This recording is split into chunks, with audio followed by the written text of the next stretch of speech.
mathematical trick. Nearly 2,000 years ago. It's a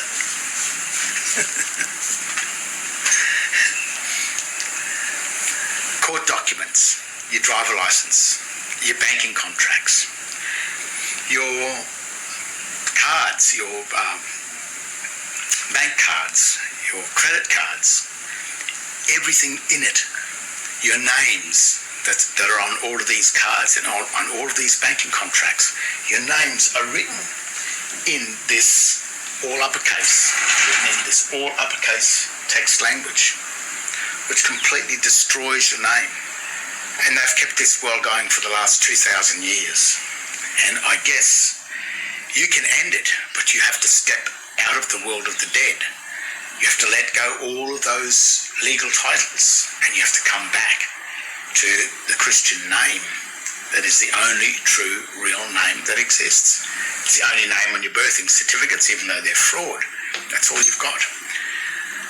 The John Henry Doe name, which is written as a proper noun, not in sign language, but written as this, as proper English. That name exists in the margin of the birthing certificate, and the margin of a certificate is the administrative part of the page. It's not the context. It's the administration. And this person here, which is the Registrar General, he holds the full name John Henry Doe in his custody. Custody means trustee. He's the trustee of that name. He owns it. It's the name that's imprisoned. And if you claim that name, then you become the property of the Registrar General. So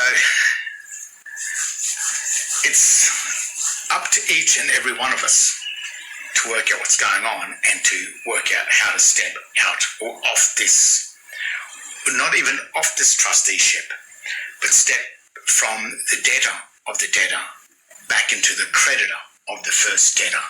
This certificate of birth identifies the first trustee, and that is the Registrar General. But you've got to know how to get from this certificate, which is the state birth certificate, back up into the certificate of birth.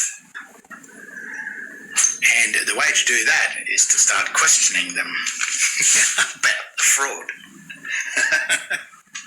Because nothing exists. They will just claim plausible deniability. What they'll do is say, well, you did it, you believed it. It's a fraud. The whole thing is a lie. It's always been a lie. And it always will be a lie.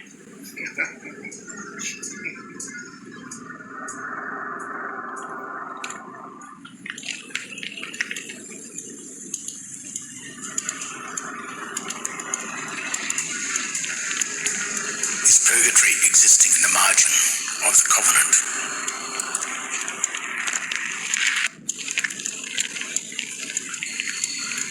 Must we return to the center of the page in order to be deemed living?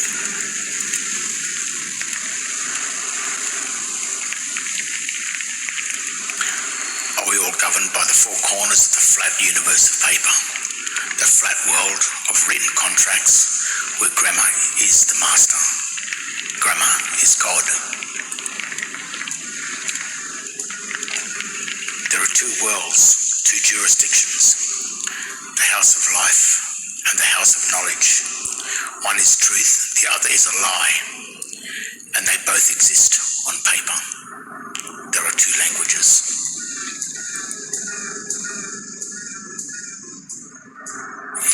If you don't know the difference between the language of the creditor, the tree of life, and the language of the debtor, the tree of death, you may claim the name of the office of the debtor as your name and never return to the office of the creditor, leaving your birthright title as assumed dead, lost at sea, and salvaged by the private foreign commercial banking administration serpent, never to return.